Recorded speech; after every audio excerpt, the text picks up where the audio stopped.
In my younger years, it was expected that you would work at the same job all your working life, and changing jobs, no matter what the reason, was frowned upon. Well, I understood the concept of working like this so that at the end of all those years, you would hopefully have a decent pension.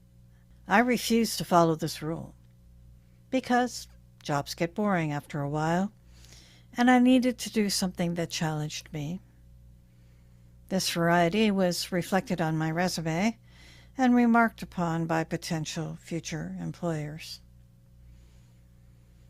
While I understand it takes time to train somebody, and it's fair to expect that the employee will stick around for a few years, I could not imagine spending 45 years of my life doing the same thing. I suppose that's a privileged way of thinking.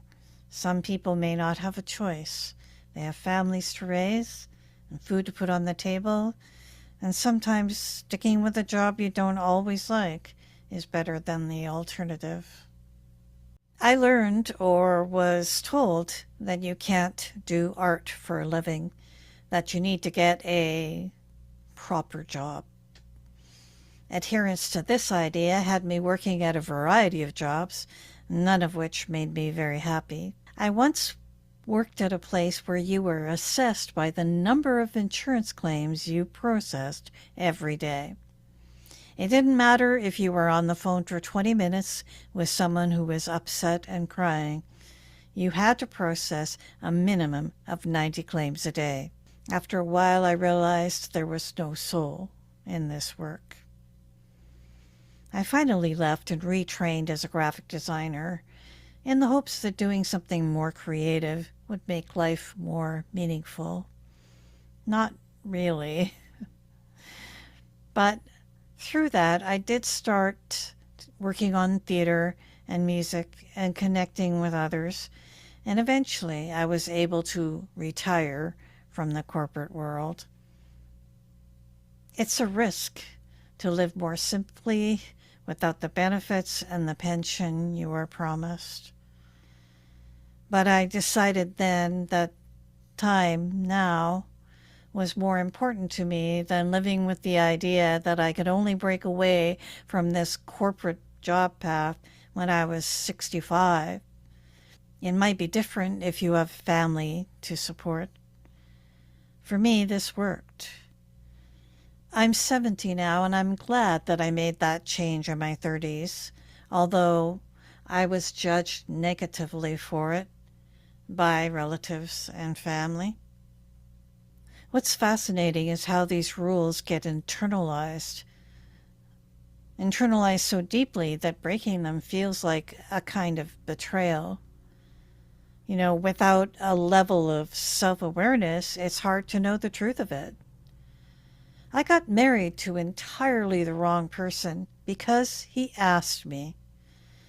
And I thought this might be my only opportunity to be married, because who else would ever ask me?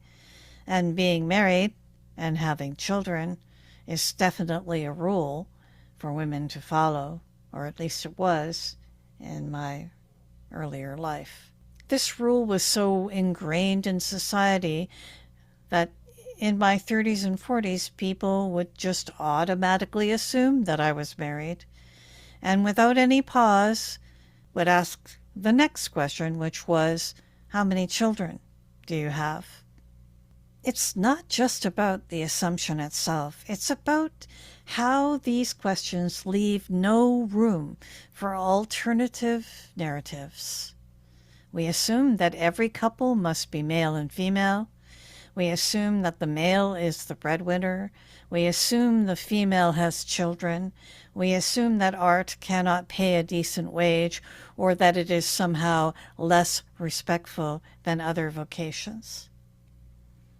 Along with this is our own crocodile brain, which repeats ad nauseum the judgments and assumptions that we have integrated over the years, holding us back, holding us down, making us fearful, and encouraging us to steer away from any change, no matter if it might bring us closer to a sense of meaning or quiet contentment, or even heaven forbid, the possibility of adventure.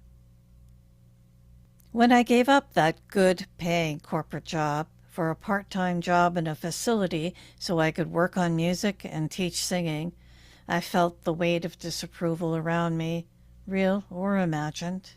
I was fragile, and, as Julia Cameron advises in The Artist's Way, I had to protect my fledgling creative self. You know, it's not just our inner self that resists change, it's often those around us too.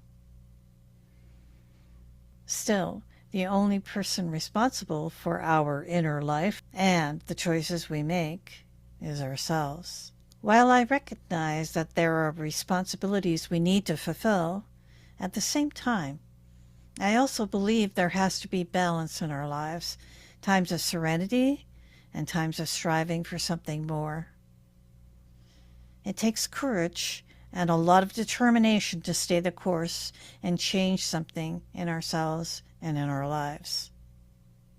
What about you? Are there assumptions or unspoken rules that have gotten in the way of your progress?